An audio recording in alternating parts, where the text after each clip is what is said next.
నమస్తే, నేను సిరి. రైతులకి అన్యాయం జరుగుతుందని సాక్షి పేపర్లో అయితే ఒక మనం కాలం చూసుకోవచ్చు. కూటమి ప్రభుత్వంలో రైతులకి అన్యాయం జరుగుతుందని సాక్షి పేపర్లో అయితే ప్రచురింపబడింది. సో దీనికి సంబంధించి మరిన్ని విషయాలు, అంటే ఈ పేపర్లో ఎందుకు ఇలా మరి ప్రచురిస్తున్నారు, వాళ్ళ హయాంలో అయితే అసలు రైతులకు ఎలాంటి కష్టం లేకుండా చూసుకున్నామని చెప్పి వాళ్ళు చెప్పడం జరుగుతుంది. సో దీని గురించి మాట్లాడడానికి ఈరోజు మనతో పాటు ఉన్నారు Janasena official spokes person Srinivas గారు. నమస్కారం సార్. నమస్తే అమ్మా. సరే, ఇప్పుడు చూస్తున్నట్టయితే ఈరోజు మనం పేపర్లో చూసుకున్నట్టయితే సాక్షి పేపర్లో రైతుల గురించి వాళ్ళు మాట్లాడేది ఏంటంటే, కూటమి ప్రభుత్వం వచ్చిన తర్వాత రైతులకి అన్యాయం జరుగుతుంది, మేము కూటమి ప్రభుత్వం అసలు రైతుల్ని పట్టించుకోవట్లేదు, మేము ఉన్నప్పుడే రైతులకి అన్ని రకాలుగా సౌకర్యాలు అందించాం, అన్ని రకాలుగా కూడా వాళ్ళకి ఏమేమి కష్టాలు ఉన్నాయో అవన్నీ తీరుస్తూ వచ్చామన్నట్టు వాళ్ళు పేపర్లో ప్రచురించడం జరిగింది. సో దీని మీద మీ స్పందన ఏంటి సార్? మీరు సాక్షి పేపర్ గురించి అడిగారు. అసలు మనస్సాక్షి లేనిది సాక్షి అంటూ ఉంటాను నేను. ఎందుకంటే అబద్ధాలను అత్యద్భుతంగా చిత్రీకరించి రాసే పత్రిక అది. దాని సరే ఆ విషయం పక్కన పెడదాం, అది ఒక కరపత్రిక ఆ పార్టీకి సంబంధించి. ఇప్పుడు నాయకులు ఏదైనా మాట్లాడవచ్చు, కానీ గణాంకాల అబద్ధం చెప్పవు కదా.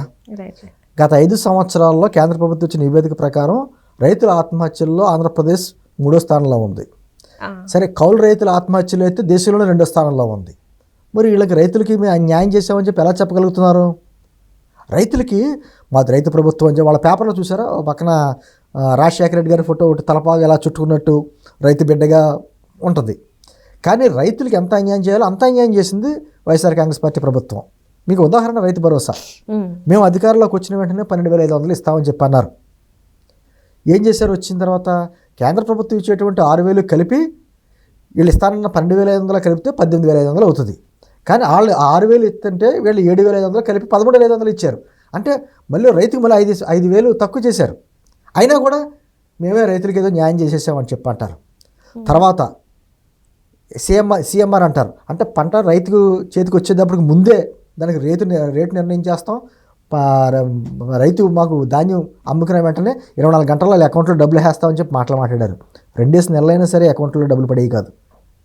దాని గురించి మేము పవన్ కళ్యాణ్ గారు అదేవిధంగా కూటమిలో తెలుగుదేశం పార్టీ నాయకులు ధర్నాలు కూడా చేశారు.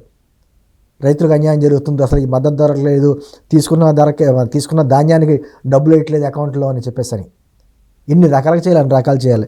కౌలు రైతుల గురించి మాట్లాడుకుంటే ఎంతమంది ఆత్మహత్యలు చేసుకున్నారమ్మా? దాదాపు 3,000 మంది ఆత్మహత్యలు చేసుకుంటే ప్రభుత్వం భరోసాగా నిలబడవలసింది పోయి వాళ్ళు ఇవ్వాల్సిన డబ్బులు వాళ్ళకి ఇవ్వకపోతే పవన్ కళ్యాణ్ గారు కదా తన చేతి సాయం సొంత డబ్బులు ఒక్కొక్క కౌలు రైతు కుటుంబానికి 1,00,000 రూపాయలు చొప్పున ఇచ్చారు కదా. అంటుంది ఇన్ని రకాలుగా ఆత్మహత్యలు చేసుకున్నటువంటి పరిస్థితులు వాళ్ళకి కల్పిస్తే ఈ రైతు రాజ్యం మాది, మీరు కుటుంబ ప్రభుత్వం అన్యాయం చేస్తుందని ఏ విధంగా మాట్లాడగలరు? మీకు లెక్కలు చెప్తున్నా. ఈరోజు మా నాదెండ్ల మనోహర్ గారు కూడా లిస్టులు రాశారు.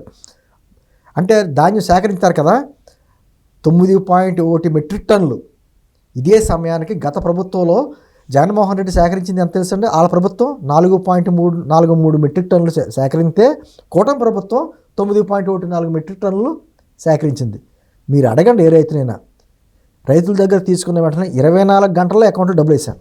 అది కూడా చంద్రబాబు నాయుడు గారు కూడా ఒక నంబర్ ఇచ్చారు, మనమే చేసాము ఆ నంబర్. రైతులు ఎంత అంటే ఎక్కడ ఉంది, ఎక్కడ అమ్ముకోవాలి, ఎంత ఉంది మీ దగ్గర ధాన్యం, అంత అన్యాయంలో పెంచి చాలా చేసాం. అంటే వాళ్ళకే మనకి దాదాపు చూసారా, వాళ్ళకి 4 మెట్రిక్ టన్నులు అయితే మన 9 మెట్రిక్ టన్నుల పైనే ఈ రోజున ప్రొక్యూర్ చేసి వాళ్ళ రైతుల అకౌంట్లో డబ్బులు వేస్తున్నాం. రైతులు వాళ్ళ కాళ్ళ మీద వాళ్ళు నిలబెట్టే పరిస్థితులు చేస్తున్నాం. ఇవన్నీ గతంలో చేయలేదు కాబట్టే కదా గ్రామాల్లో సహితం ప్రతి చోట వైఎస్ఆర్ కాంగ్రెస్ పార్టీకి ఏ విధంగా తరిమి కొట్టారో. మరి ఏ విధంగా ఈరోజు అబద్ధాలు చెప్తున్నారు? గతంలోనే అబద్ధాలే అధికారంలో ఉన్నప్పుడు, ఈ రోజున అధికారం కోల్పోయినప్పుడు కూడా అబద్ధాలే. అంటే నిజంగా ఏదైనా రైతులకు అన్యాయం జరిగితే ఒక ప్రతిపక్ష పార్టీగా చెప్పాలి, పలానా చోట ఈ విధంగా అన్యాయం జరుగుతుంది, పలానా చోట విధానం జరిగింది. ఈ రోజుకి అబద్ధాల మీద అబద్ధాలు ప్రచురించుకుంటా చేసుకుంటా ఉంటే రైతులు చిచ్చేయనరా? ఏంటంటే నీ ప్రభుత్వంలో రైతులు ఆత్మహత్య చేసుకున్నటువంటి పరిస్థితి నుంచి ఈ రోజున కోలుకుంటున్నారు రైతులు. వాళ్ళ కాళ్ళ మీద వాళ్ళు నిలబడుతున్నారు. చక్కగా ఏ పంటకి ఏది వేసుకోవాలని చెప్పేసి వివరాలు వెళ్తున్నాయి. వ్యవసాయ అధికారులు రైతుల దగ్గరికి వెళ్తున్నారు. వాళ్ళు ఇచ్చిన ధాన్యం ఇచ్చిన 24 గంటలు డబ్బులు పడుతున్నాయి. ఇంకా ఏం కావాలి?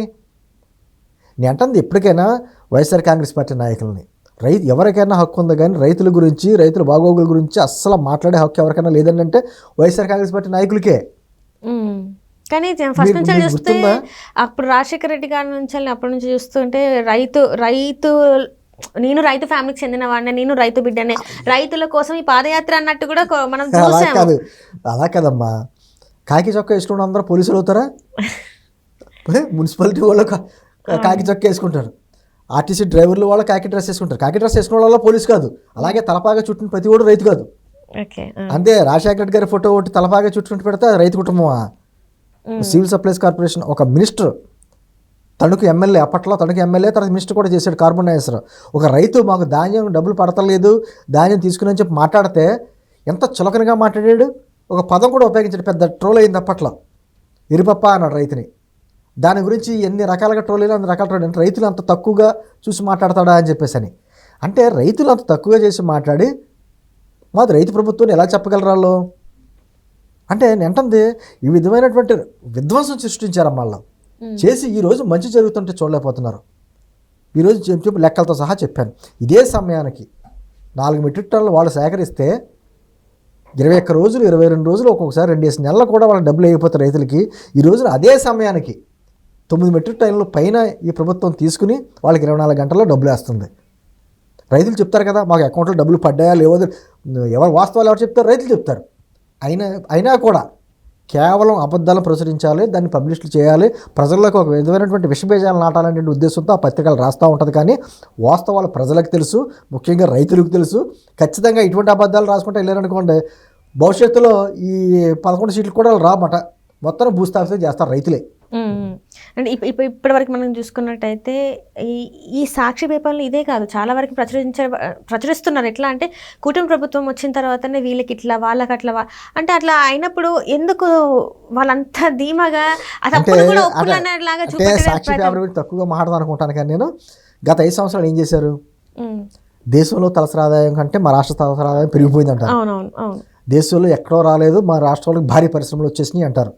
మీరు భూతత్వం పెట్టుకుని ఎత్తుకుని ఎక్కడ వచ్చినా మనకు కనపడవు, వాళ్ళకే కనిపిస్తాయి.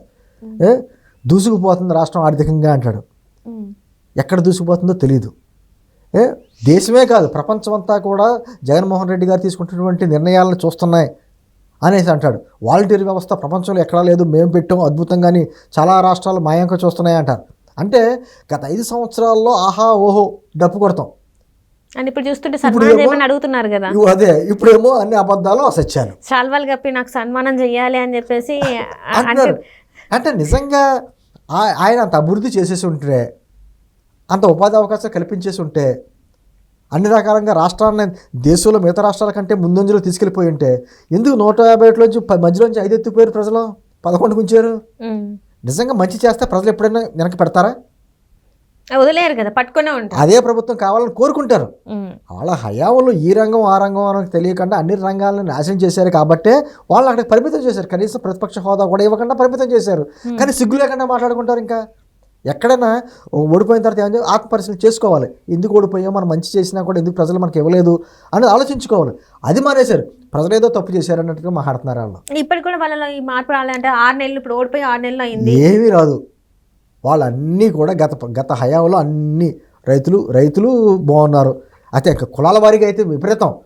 కాపులకి అన్ని కోట్లు ఇచ్చాం, బీసీలకి ఇన్ని కోట్లు ఇచ్చాం, ఎస్సీలకి ఇన్ని కోట్లు ఇచ్చామంటారు. నిజంగా వాళ్ళ మాటలన్నీ అంటే ఈ కాపులు లేకపోతే బీసీలు, మహిళలు, ఈ ఎస్సీలు అందరూ కూడా కరెన్సీ కౌంటింగ్ మిషన్లు ఉంటాయి చూసారా, అవి కొనుక్కోవాలేమో అంటే నిజంగా మరి సంక్షేమ చెప్తున్నాడు కదా, సంక్షేమ పథకాల కింద ఇన్ని డబ్బులు మేము సంక్షేమ పథకానికి మేము ఇచ్చింది 2,75,00,000 ఎంత ఇచ్చామని చెప్పంటున్నారు. సారీ 2,75,000 కోట్లు ఇచ్చామంటున్నారు. కానీ దాదాపు 12 లక్షల కోట్లు అప్పు చేశారు కదా ఇక్కడ. అది మాత్రం చెప్పట్లే. మరి ఆ డబ్బు అంతా ఏమైపోయింది? ఈ రోజుకి కూడా ఇంత సీనియర్ నాయకులు ఏంటంటే చంద్రబాబు గారికి అర్థం అవుతలేదు అసలు ఏ డిపార్ట్మెంట్లో ఎంత లోటు ఉందో అన్నది. రోజు తవ్వే కొద్దీ బయటకు వస్తున్నాయి. ఎంత అప్పు ఉందో తెలియట్లేదు. 6 లక్షలు ఉందా, 9 లక్షలు ఉందా, 10 లక్షలు ఉందా, తవ్వే కొద్దీ అప్పు బయటకు వస్తుంది. నేను అంటుంది ఈ రకంగా తప్పు పని చేసి కూడా సమర్థించుకునేటువంటి ప్రయత్నం ఏదైతే చేస్తున్నారో, మనం రైతుల గురించి మాట్లాడాం, రైతులనే కాదు అందరూ కూడా ఏ రంగం కూడా సంతృప్తి లేదు కాబట్టే వాళ్ళకి ఆ పరిస్థితులు పెట్టారు. కానీ ఇప్పటికే అబద్ధాలు చెప్పడం మానేయట్లే. కానీ నిజంగా ప్రతిపక్ష పార్టీ ఉండాలి, ప్రజల తరపున ఉండాలి, ప్రజా గొంతుగా ఉండాలి.